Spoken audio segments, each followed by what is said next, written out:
서대문 형무소. 그곳은 거대한 벽이었다. 빼앗긴 나라를 돌려달라는 외침을 가두고 핍박했던 곳. 하지만 한 가닥 희망, 숨통, 위로가 있었으니.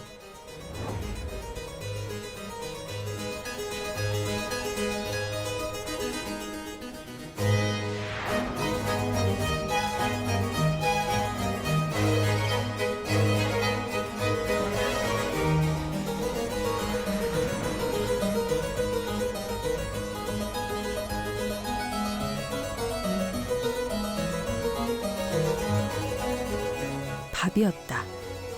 그 밥 한 그릇에 담은 건 독립의 영원. 나는 서대문 형무소의 거대한 벽을 따뜻한 밥 한 그릇으로 녹여낸 그녀들의 이야기를 해보려 한다. 오빠라지라고 하는 것은 잊어먹고 있었던 독립운동의 더 큰 현장의 모습을 우리는 확인하는 거 아니겠느냐. 할아버지뿐 아니고 그 큰아버님이 그렇게 꼿꼿한 항일운동가로서 쓸 수 있었던 것도 할머님의 그 옥바라지 덕 아닌가.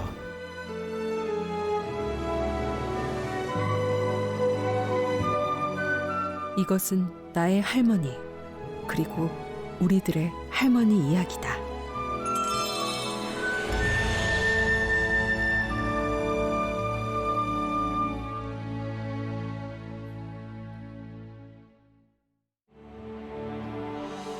광복 76주년, 우리가 이룬 성과는 놀랍다 못해 눈부시다.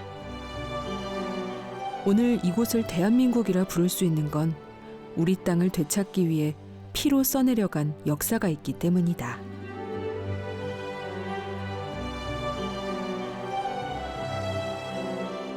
사람들은 말한다. 죽을 용기로 살면 무엇인들 못하겠냐고. 여기 그 주인공들이 있다. 죽을 용기로, 죽기로 결심하고 한평생을 살아낸 이들의 얼굴. 그들의 삶의 목표는 하나였다. 바로 조국의 광복. 그들은 결국 해냈고 나라를 되찾았다. 다만 되찾은 나라를 보지 못하고 먼저 갔을 뿐. 역사의 수많은 주인공들 중 한 사람, 나의 할아버지 김태규가 있다.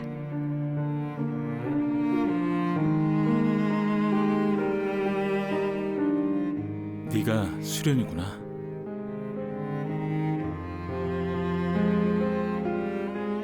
할아버지, 고생 많으셨죠? 괜찮다. 대신 나라를 찾았잖니. 서대문 형무소. 이곳은 식민지 2등 국민이 감히 나라를 되찾겠다는 당돌한 목표를 세우면 안 된다는 걸 처절하게 가르치는 곳이었다. 나의 할아버지도 이곳에서 1년을 보냈다. 그 후로 어디론가 사라지셨다. 할아버지, 어디로 가셨어요? 할머니가 많이 기다리셨는데. 상해로 갔어. 죄인 아닌 죄인이 되어보니 나라를 꼭 되찾아야겠더구나. 내 할머니도 너처럼 앳된 얼굴이었지. 19살이었어.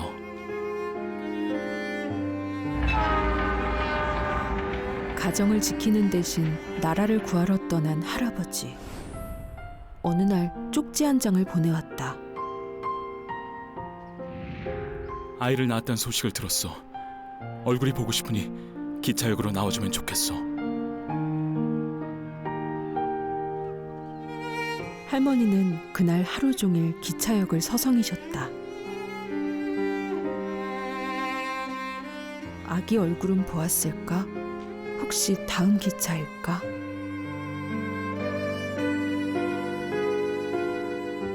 그것이 마지막이었다. 할머니는 그렇게 할아버지를 영영 떠나보냈다. 제 존재가 좀 신기하게 느껴질 때가 있어요. 그 할머니가 그런 세월들을 겪으셔서 할아버지를 낳으셨고 또 잘 길러서 저희 큰아빠랑 아빠가 태어났고 그래서 또 제가 지금 있는 거잖아요.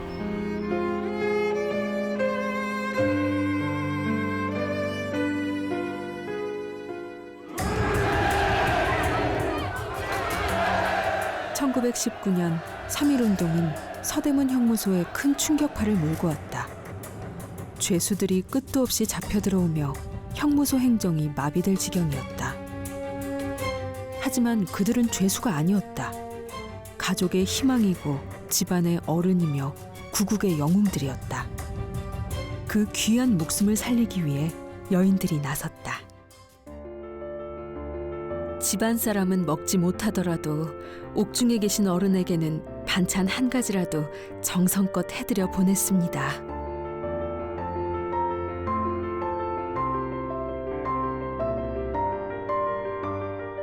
나는 내가 경기감사를 한 것보다 더 기쁘게 생각한다. 우리 걱정은 말고 내 몸이나 잘 챙겨라. 조선의 수많은 어머니, 아내, 딸들이 옥에 갇힌 가족을 살리기 위해 밥을 지어 날랐다.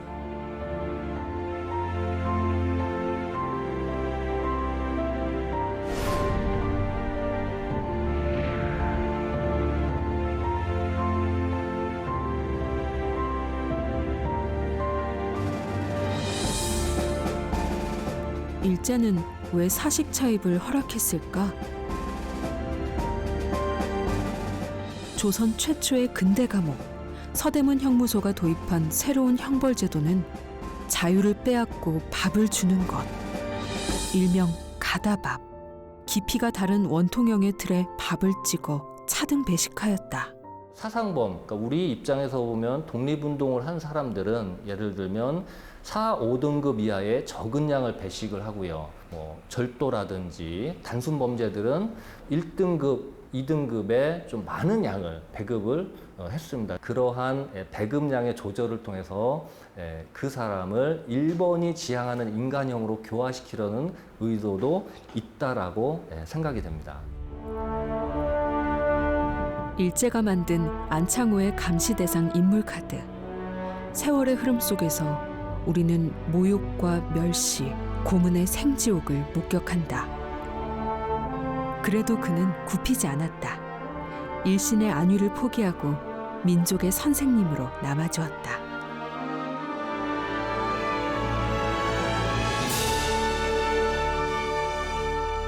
지옥행을 자처하는 사람들이 자꾸만 늘어갔다. 애초 500명 규모로 지어진 서대문 형무소는 3.1운동 이후 수감자가 6배 이상 늘었다. 감당하기 힘든 수준이었다. 스스로 자기가 자기 비용을 부담해서 먹을 것을 해결한다든지 입을 것을 해결한다든지 하는 것을 통틀어서 자변이라고 이야기를 합니다. 당시 신문 기사를 보면 하루에 이 서대문 형무소에서 소비되는 쌀의 양이 17가만이었다라는 기록이 있어요. 그러니까 아마 추측건대는 그러한 비용 문제 같은 것을 해결하려고 하는 의도가 첫 번째이지 않을까 이렇게 추정을 하고 있습니다. 차입 밥을 먹는 사람은 대략 600명인즉 많은 도시락이 매일 감옥으로 들어오는 터라 끼니 때가 되면 도시락이 산같이 쌓이는데 그 바쁜 모양은 형용할 수가 없을 지경이다.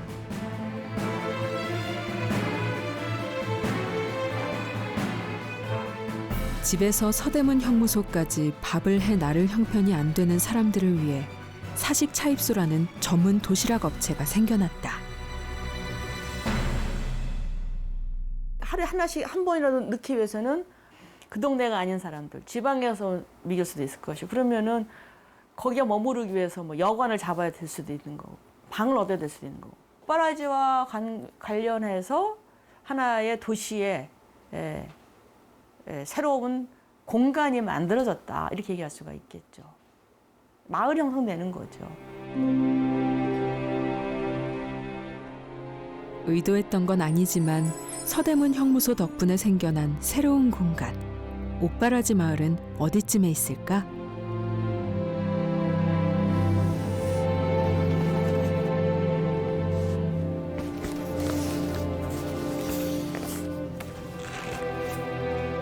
원래 조선총독부에서 나왔던 것인데 복간을 한 거예요. 예. 당시 지도 속에서 그 위치를 확인해봤다. 이 서대문 강업소 주변으로 길이 조금 나 있는 거 외에는 사실 이 주변에 길이 없습니다. 그 얘기는 그만큼 이 지역에 마을도 크게 형성되어 있지 않았었다라고 추정을 할 수 있겠죠. 1910년 경성감옥 주변은 허허 벌판이다. 얼마 후 골목들이 몇 개 생겨났다. 3.1운동 이후 23년 지도엔 꽤 규모 있는 마을이 들어선다. 번지수도 생겼나요? 네, 번지수도 더 이제 많아진 거죠. 45번지 이렇게 통으로 번지가 하나였는데 45-1, 45-2 세분화되면서 번지수가 많아졌다라고 볼 수가 있죠. 이제 그만큼 택지화가 많이 이루어졌다라고 볼 수가 있는 것이고요. 증축을 거듭하던 서대문 형무소가 지금의 모습으로 완공됐을 때 주변 마을은 신도시급으로 팽창했다. 2021년 지금의 옥바라지 마을은 어떤 모습일까?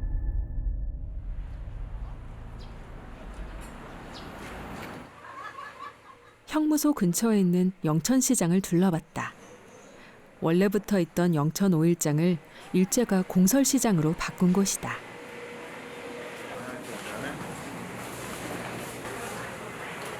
우리가 제일 많이 갖춰져 있을까요? 한때는 서울 떡의 70%를 만들던 역사 덕분에 영천시장엔 오래된 떡집이 많다. 사장님 여기는 얼마나 계셨어요? 여기는 이제 40년이 조금 넘었는데요. 제가 있기는 한 20년 정도예요. 그럼 네, 사장님 어머니가 계셨고. 사장님 어머님께 뭐 옥바라지 골목 이런 거 혹시 들어보신 적 있으세요? 건너편에 그쪽이 옛날 집들이 많았어요. 그거 되기 전에 골목으로 계단을 막 올라갔거든요. 거기가 옥바라지 동네였어요. 근데 이제 거기가 아파트로 다 변하면서 이제 그게 다 사라진 거예요. 이제는 없어요.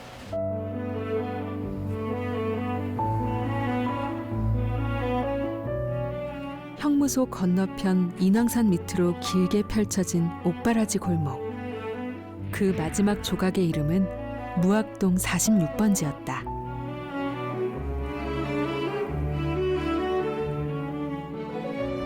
높다란 아파트가 들어선 골목엔 이제 역사의 흔적은 없다. 무학동 46번지의 철거를 앞두고 뜻있는 시민들이 모여 골목을 보존하자는 운동을 벌였다. 하지만 골목이 품고 있는 이야기와 가치는 미처 알려지기도 전에 옛 골목과 함께 사라지고 말았다. 어떤 역사는 잊혀지고 어떤 역사는 선명하게 남아 우리와 함께한다.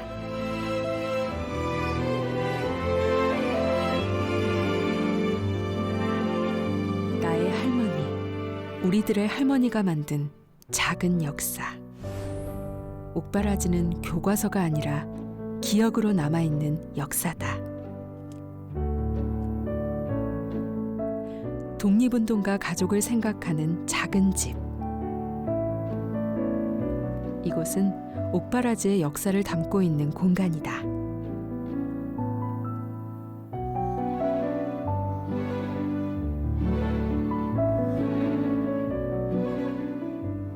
저는 독립운동가 남성의 등가가 아니라 독립운동가 가족이라는 거를 어떻게 보면 저도 발견하게 된 거예요.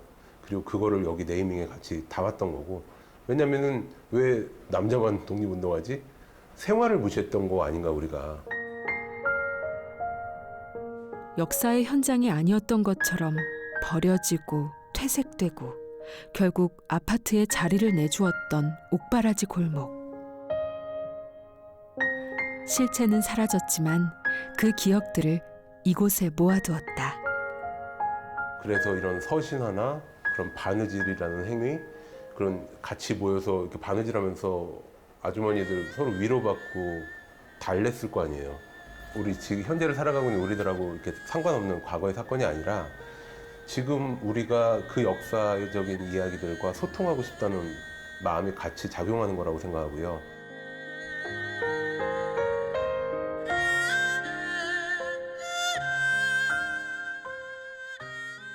고도의 압력이 가해졌을 때 물질이 스트레스를 받으면서 나오는 빛의 스펙트럼의 아름다움이 있거든요. 좀 역설적이죠. 스트레스를 받는데 오히려 아름답게 나타나는. 근데 어떻게 보면 그 억압된 시대를 살았던 여성들이 모습이 그런 게 아닌가. 그런 여성들에 대해서 생각하는 의미를 저희가 찾았고. 작은 집엔 감나가는 유물도 널찍한 전시 공간도 없다. 그저 기억만 남아있을 뿐. 하지만 기억하지 않는 역사는 기록되지 않는다.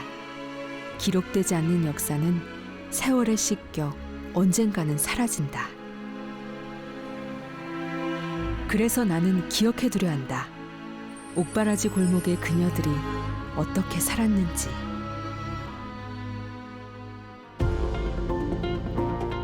역사학, 건축학, 국문학, 젊은 학자들의 집단 지성으로 옥바라지 골목의 기억을 소환해보고자 한다. 옥바라지라고 하는 건 상당히 특수한 정화인 거죠. 당장 저희가 아무리 연구를 하고 고민을 하려고 해도 자료가 많지 않기 때문에 제대로 된 자료들을 집대성해서 완벽한 결과물을 내기는 어려울지 몰라도 저희가 이 자리에서 이렇게 얘기를 하는 게 그 하나의 족적으로 남았으면 좋겠다라는 생각은 듭니다.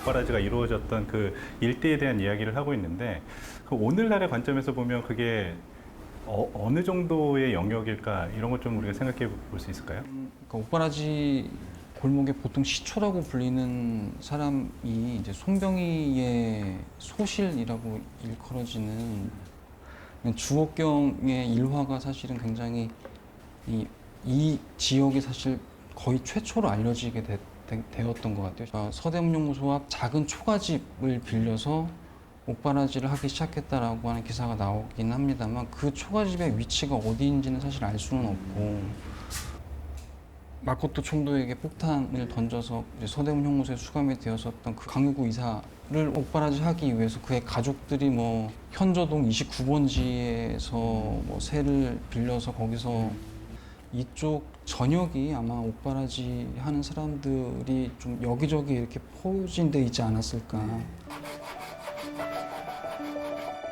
도로를 중심으로 가까운 지역에 차입소나 이런 상업 활동을 하는 공간들이 많았고 그 다음 단계에 택지들이 쭉 늘어서 있는 것을 볼 수가 있고요. 그리고 그 위쪽으로는 택지에는 표현될 수 없는 그런 불량주택이나 토막집이나 뭐 홈집 이런 것들이 있었지 않았을까라고 추정해 볼 수 있을 것 같습니다.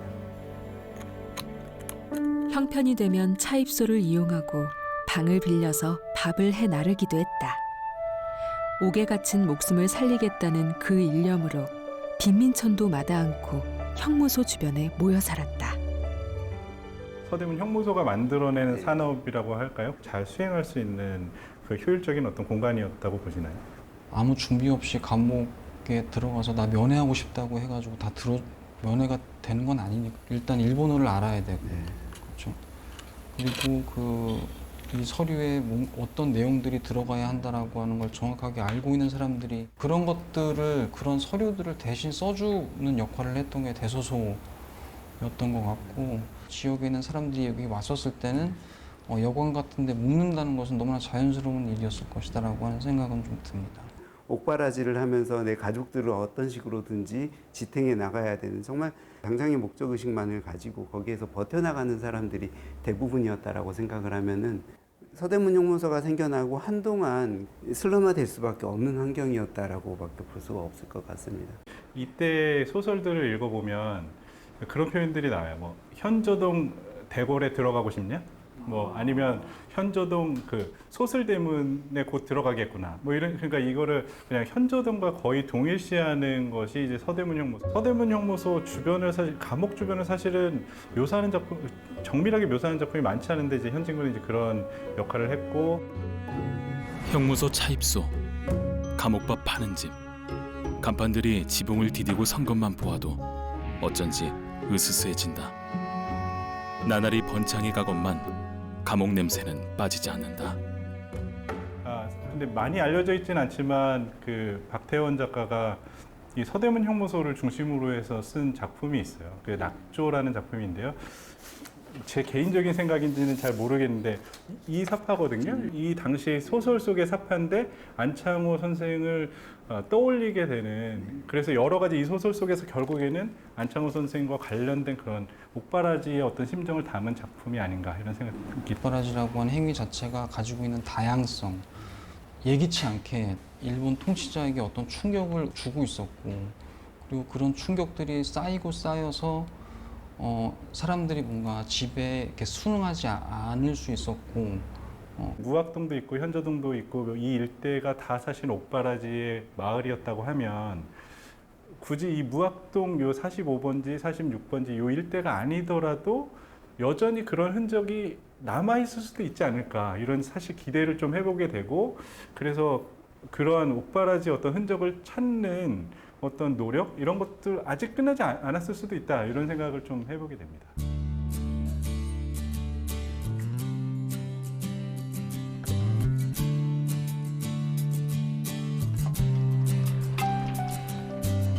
옥바라지의 역사를 찾아가는 여정. 나는 가족들의 기억을 최대한 모아보기로 했다. 지금도 이렇게 할 때 불 조절이 중요한데, 그때 할머니들은 가만있어 봐. 가스렌지도 아니고 풍로 장작불 떼서 할, 그렇지, 뭐 그것도 있고. 근데 그때 당시는 정말 여자들이 달인이지. 엄마 냄비밥 해봤어? 아니야, 거의 한두 번밖에 안 해본 것 같아. 음식 솜씨가 좋았던 나의 증조할머니 박예신 할머니는 이북식 입맛을 우리 가족에게 물려주셨다. 냄새는 나는데.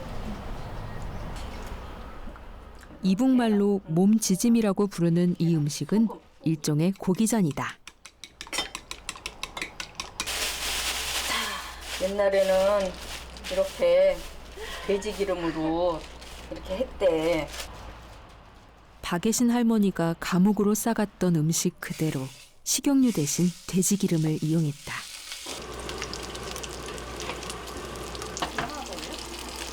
지금도 많이 나오는데? 아니요. 갓 결혼한 새색시 시절부터 2년여. 할머니는 옥바라지로 신혼을 다 보냈다. 무슨 냄새가 이렇게 좋아? 이거 저기 뭐야, 당신 좋아하는 거 몸지짐. 응? 이북식 얘기로 몸지짐 하고 있어. 맛 비슷하겠지? 오늘? 돼지 비계로 했으니까. 그렇지, 이거는 100% 오리지널이네. 아빠, 할머니가 이거 많이 해주셨어? 몸지짐? 명절 때나 생일 때 많이 해주셨지.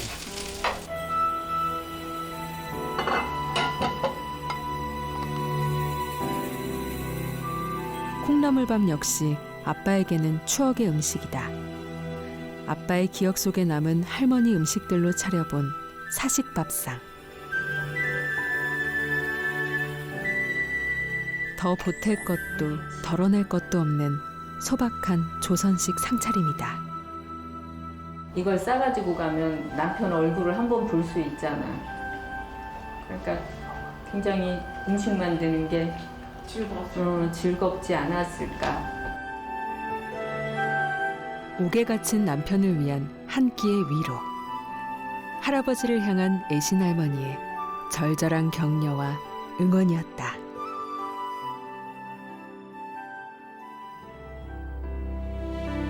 서대문 형무소 앞 높다랗게 서 있는 독립문은 우리나라 최초로 국민 모금 운동을 통해 건립 비용을 마련했다. 사대주의를 떨치고 새로운 나라를 만들자는 국민들의 의지가 담겨 있는 것. 하지만 우리가 기억하는 이름은 한 사람의 영웅이다. 그와 뜻을 함께하고자 기꺼이 성금을 낸 수많은 사람들의 이름은 기억하지 못한다.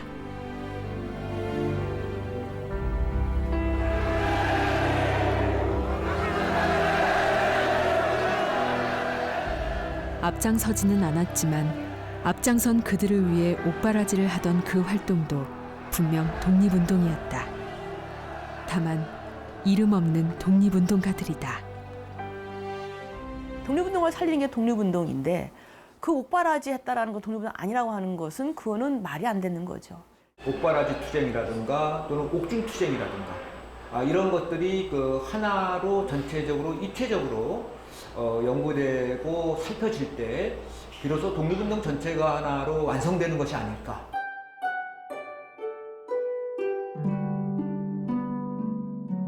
위대한 독립운동가를 뒤에서 돕기 위해 자신의 모든 것을 내려놓은 한 여인이 있다. 양반 가문의 외동딸에서 유곽의 친모로 그 추락을 기꺼이 감내한 여인의 이름은 이은숙.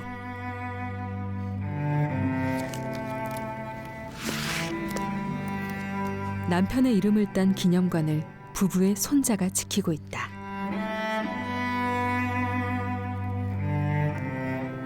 할머니 뒤에 계시네. 이게 이게 저고 이게 할머니시. 저희 그 이은숙 할머니. 할머니가 만드신 도로시. 이은숙의 사랑을 넘치게 받았던 손자는 할머니의 인생을 또렷하게 기억하고 있다. 4원, 6원씩, 어떤 건 12원씩 받아가지고요. 굉장히 수입이 그런 일일 노동을 하시는 분들은 수입이 많았고요.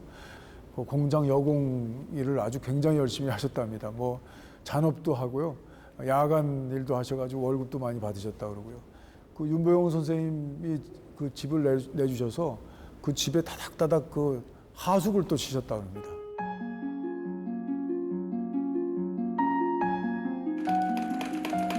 이은숙이 치열하게 돈을 벌어야 했던 이유. 북경에 두고 온 남편과 자식들의 생활비를 벌어야 했기 때문이다. 남편은 독립운동에 전 재산을 다 써버리고 지독한 생활고에 시달리고 있었다. 만주에 신흥 무관학교를 세우고 독립투사들을 길러낸 인물이 바로 그녀의 남편 이회영이다. 부와 명예가 따라올 가문이 없다고 하여 사만갑족이라 불리던 집안. 나라가 위기에 처하자 이회영과 형제들은 전 재산을 처분해 독립운동에 뛰어든다.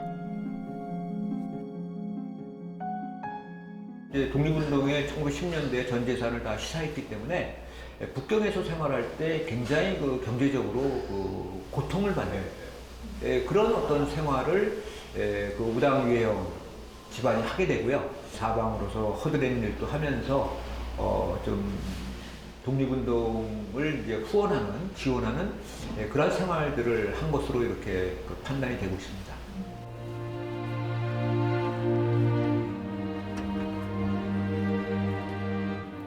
이은숙이 남긴 회고록. 서간도 시종기에는 가문의 독립운동사가 담담하게 적혀 있다. 소환구 변호사님 그리고 그녀의 인생에서 가장 힘들었던 시절은 남편을 잃고 아들의 옥바라지를 하던 때다.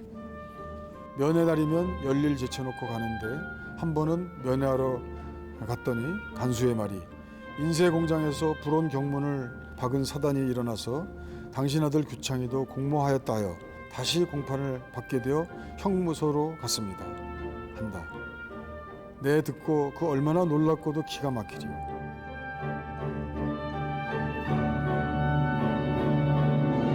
독립운동을 하다 붙잡힌 아들이 감옥 안에서 다시 항일투쟁을 벌였던 것. 아들의 형량은 또 올라갔고 몇 년간의 옥바라지는 물거품이 됐다. 결국 한 13년을 감옥 생활하시다가 이제 45년 8월 15일 날 나오셨는데요. 그때 이제 옥바라지를 할머님이 다 하셨던 거죠. 이제 할아버지 원수를 갚는다는 것뿐 아니고 이미 할아버지 돌아가신 32년 이후부터는 전사가 돼서 일경도 많이 죽이고 하면서 이제 체포가 됐어요. 그래서 일경에게 정보 몇 개만 팔아도 이제 그만 전향하라고 아들을 설득해도 그 가난을 벗어날 수 있었다. 하지만 이은숙은 몰락한 양반집의 가난한 할머니로 꼿꼿하게 살아낸다. 그분이 무슨 신학문에 무슨 기회가 있었던 것도 아니고 교육을 잘 받았던 것도 아닌데 차츰차츰 그 이윤숙 할머니에게 주어진 역사적 책무를 이제 깨달으시면서 내 역할을 반드시 해야 되겠다라고 하는 생각을 하시게 된 것 같습니다. 사람들의 부러움을 한몸에 받던 명문가의 6 형제는 독립운동에 뛰어든 후 말로는 못다할 시련을 겪었고 다양한 이유로 가족을 잃었다. 고문사, 병사, 아사. 살아남은 건 딱 한 사람, 5째 이시영이다. 그 가족의 희생에 고개가 숙여질 뿐이다. 2018년 이윤숙에게 독립운동가라는 이름이 생겼다. 하지만 그녀의 인생에서 독립운동가가 아닌 적은 없었다.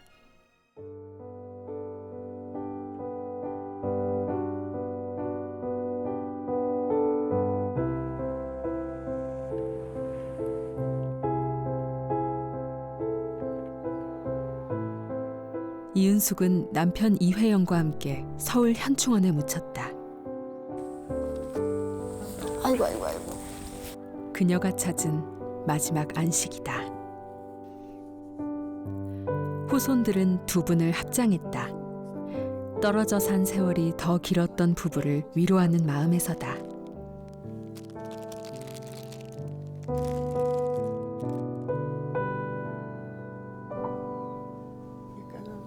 꽤 사이가 좋았었던 것 같아. 할아버지도 할머니를 이뻐했을 거고. 말씀을 너무 잘하셔. 그 글씨 쓰신 거 봐도 그렇고 말씀을 얼마나 잘하시는지 몰라. 할아버지 할머니에게 인사를 드린 후 찾아뵙는 분이 또 있다. 이회영, 이은숙의 부부의 아들인 독립운동가 이규창의 묘비다. 우리 아버지는 하늘나라에서도 그랬을 거야. 나라만 걱정하고 계실 거야. 감옥에서 13년을 보낸 이규창은 평생 가난하게 살았다. 후손들의 인사는 아직 끝나지 않았다. 또 다른 묘비를 찾아가는 중이다. 우리 할아버지가 잘생기셨어. 우리는 국립묘지가 있어서 이거 하나는 좋아. 무슨 때 되면은 얼마나 하러 가기가 힘들어. 우리는 여기만 오면 되니까는 온 식구들이 다 있으니까. 아버지, 할아버지, 친할아버지, 외할아버지, 친정아버지, 고모. 외할아버지. 응, 여기는 엄마, 아버지. 우리 이모니까 학렬이 높아. 이시영 부통령이 우리 아버지 뵈시군 무장투쟁을 많이 하셨는데 엄청 험악하실 줄 알았는데 옷과 선풍이라고 세상에 이렇게 잘생겼을 수가 있느냐 그러셨다 그러더라고요. 외유내강의 정수를 그 인생으로 보여주었던 정희영은 만주 지역을 호령하던 무서운 총잡이였다. 독립운동가 집안에서 자란 그는 무장투쟁이 답이라는 결론을 내리고 만주로 향한다. 그곳에서 정의부, 고려혁명당 등에 참여해 무장투쟁을 이끌었다. 정희영은 사실은 만주 지역의 항일 독립운동, 특히 이제 항일 무장투쟁의 대표적인 인물이자 또는 이제 그 해방 후에 친일파 처벌법 처음으로 제정할 때 남조선 과도 입법위원회 요새식으로 말하면 국회의원으로서 법을 이제 제정하는데 가장 큰 그러한 그 역할을 한 인물이거든요. 정희영은 그의 업적보다 길었던 수감 생활로 더 유명한 독립운동가다. 그래요. 난 진짜 마음 아파서 얘기하고 싶지 않은데 최장기수야. 계속 제가 하라고 외삼촌 통해서도 그러고 사랑시켜서 그러고 편지로 제가 하라고 그러고 계속 그랬대요. 찾아가도 그러고.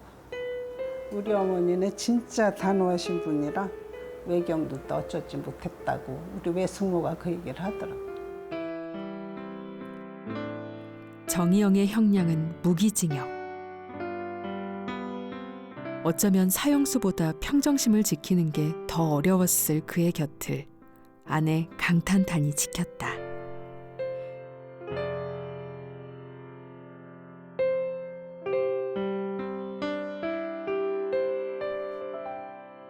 사실은 이제 1930년대에 그 일본의 정책에 의해서 수많은 사실은 독립운동가들이 감옥소에서 전향을 했습니다.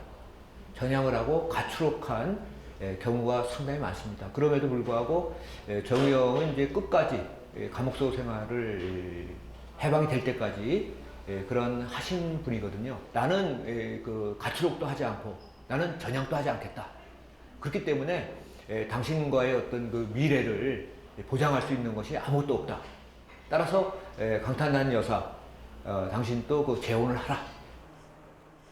서신의 왕래와 면회가 생명수였다는 어느 죄수의 말처럼 아내 강탄탄은 편지와 면회로 끊임없이 정희영을 챙겼다.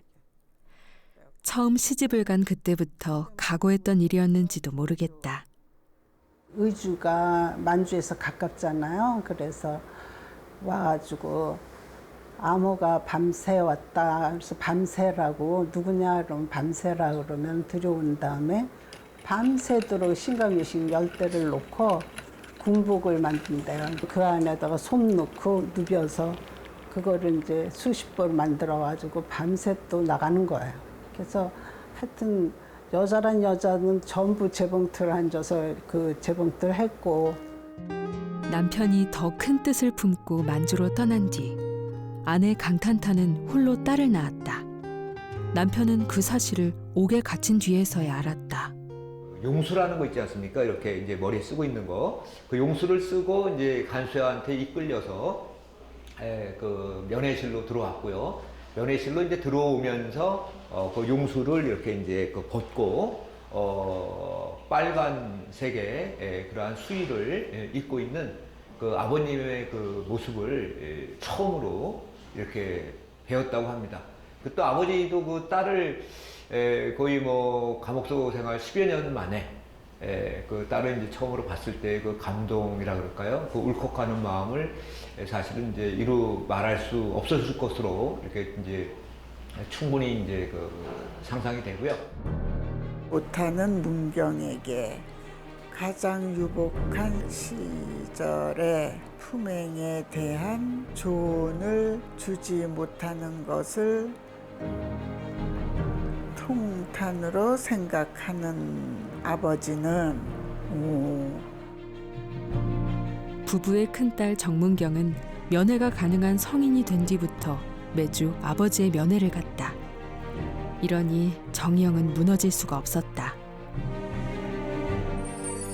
드디어 그날 정희영은 미치지도 병들지도 꺾이지도 않고 살아 돌아왔다. 그리고 또 하나의 경사. 남편이 감옥에서 사윗감을 찾아온 것.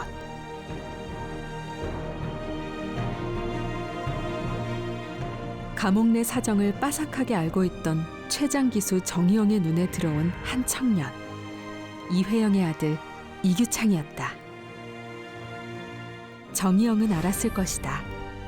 위대한 독립운동가 이회영의 아들이 기댈 곳 없는 어려운 형편이라는 걸.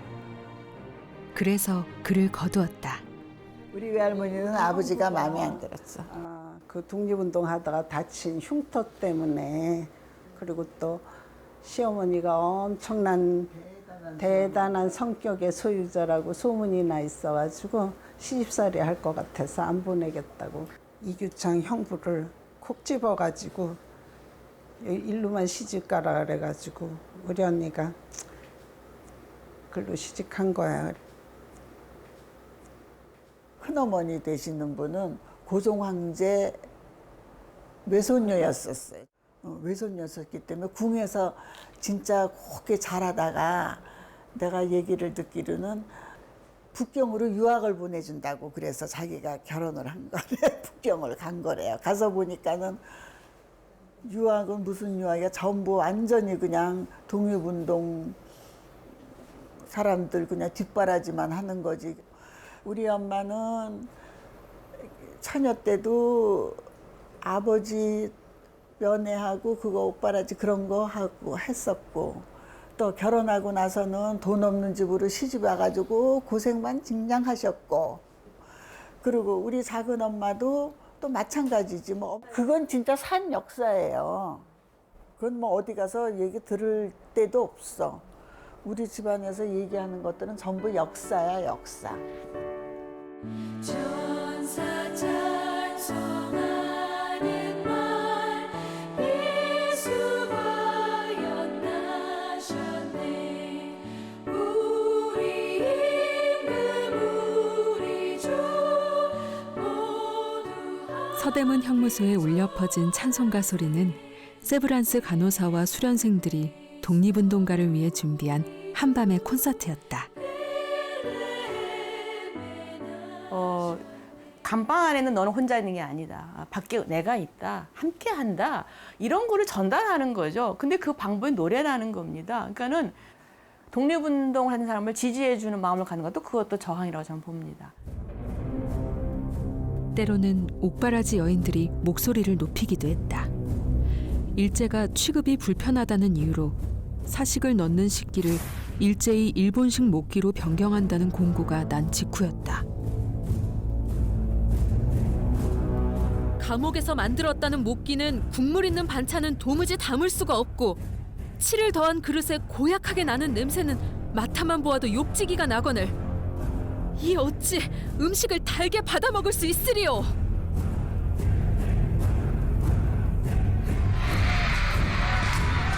여인들은 목기를 쓸 수 없다며 형무소장을 찾아가 항의를 한다. 일종의 단체 행동이었던 셈.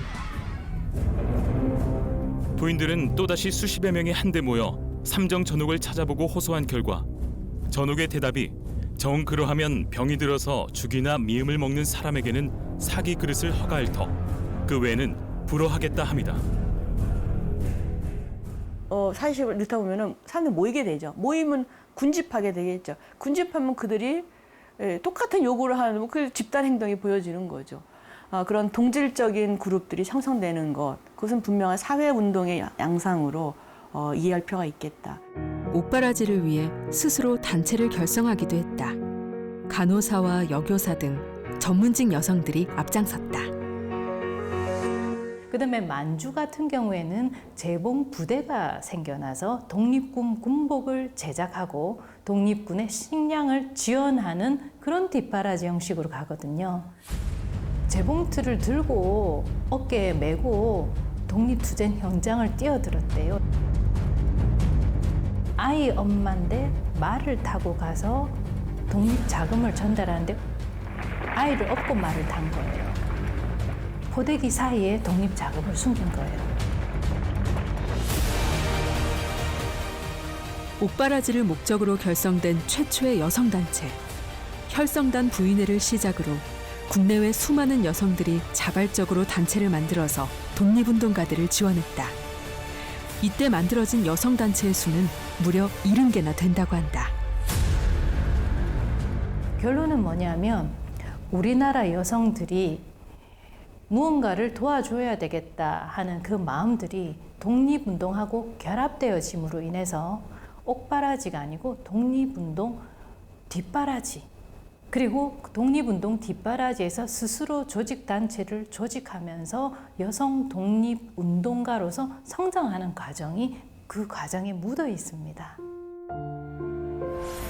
김마리아, 이정숙 등 걸출한 여성 독립운동가를 배출한 대한애국부인회는 최초의 옥바라지 단체 혈성단 부인회가 모태였다. 그들은 상해 임시정부의 활동을 지원하다 단체로 옥고를 치르기도 했다. 서대문 형무소 여옥사. 수많은 여성 독립운동가가 죽어나가거나 또 새롭게 태어난 곳이다. 모진 고문 끝에 유관순 열사는 목숨을 잃지만 그 참혹상을 목격한 여성들은 스스로를 위해 연대했다. 왜 우리가 옥바라지에 주목하는가 하는 부분은 단순하게 옥고를 치루었던 여성에 대한 지원적인 차원이 아니고 여성계의 분노라고 표현할 수가 있습니다. 그것은 이 여성계의 분노를 향한 것이 바로 일제고, 그리고 형무소에 투옥되어져 있었던 옥고를 치르고 있었던 여성들을 향해서 우리는 무엇을 해야 될 것인가 하는 스스로의 외침이라고 볼 수가 있습니다. 요즘 나는 아빠의 서류 정리를 돕고 있다. 그 공판 당시에 그 여러 사람들 다 그 아빠는 오래전부터 김태규 할아버지와 관련된 서류를 모아왔다. 21세네. 할아버지 나이. 판결문, 학적부, 신문기사. 서류들 속에서 할아버지의 이력이 보인다. 나의 고조할아버지인 김병록 목사는 의주 만세운동을 이끌다 투옥되셨다. 그 아들 김태규 할아버지가 독립선언서를 상해로 전달한다. 태규 할아버지가 이제 상해 가셔가지고 또 활동을 하신 거야?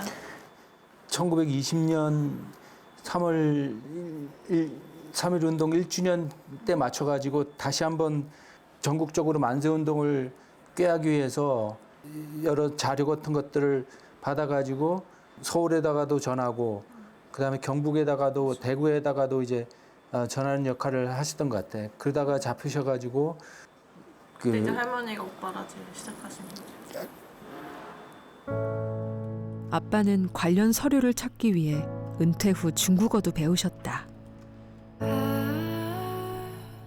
아빠가 할아버지의 기록을 뒤지는 건 평생 할아버지를 기다렸던 여인 박예신 할머니에게 결과를 알려드리고 싶어서다. 항상 단아하시고 쪽진 머리에 끔찍하게 손주들을 위하셨는데 유복자 아닌 유복자를 홀로 키우신 할머니. 그 아들이 낳은 아들이 나의 아버지다. 그래서 내가 있다.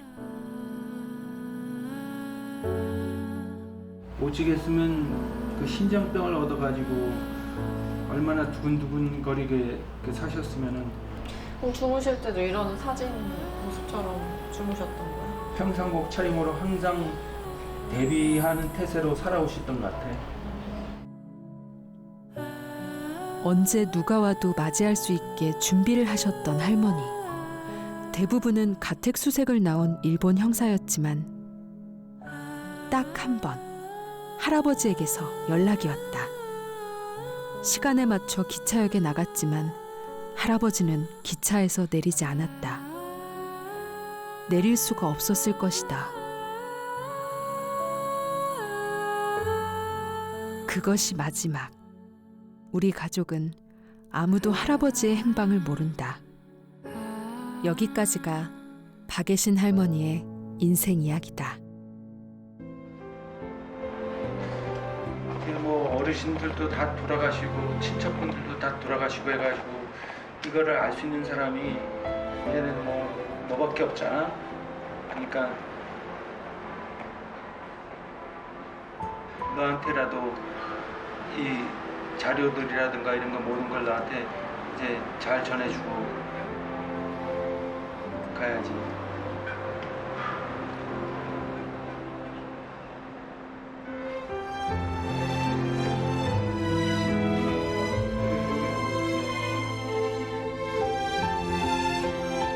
어디 계실까? 어디에 묻히셨을까? 할아버지를 가족품으로 모셔오는 게 아빠의 마지막 바람이다. 아빠가 늘 그렇게 말씀을 하셨어요. 그러니까 우리는 모두 빚진 자들이라고. 후손이라서가 아니라 그냥 대한민국에 살고 있는 사람이라면 모두 다 빚을 졌으니까 갚아야죠.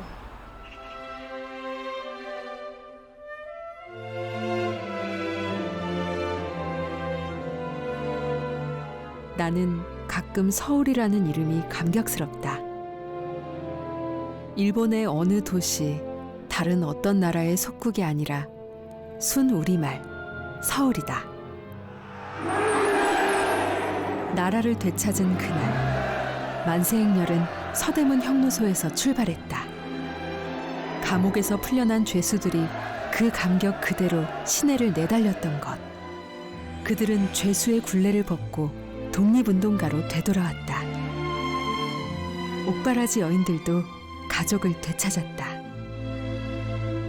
마법에서 풀려난 왕자처럼 멀쩡한 사람. 원래의 그들로 되돌아왔다.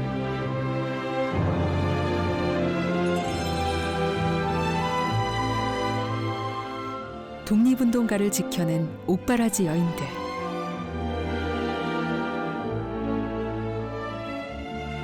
그 골목의 수많은 할머니들이 나의 독립 영웅이다.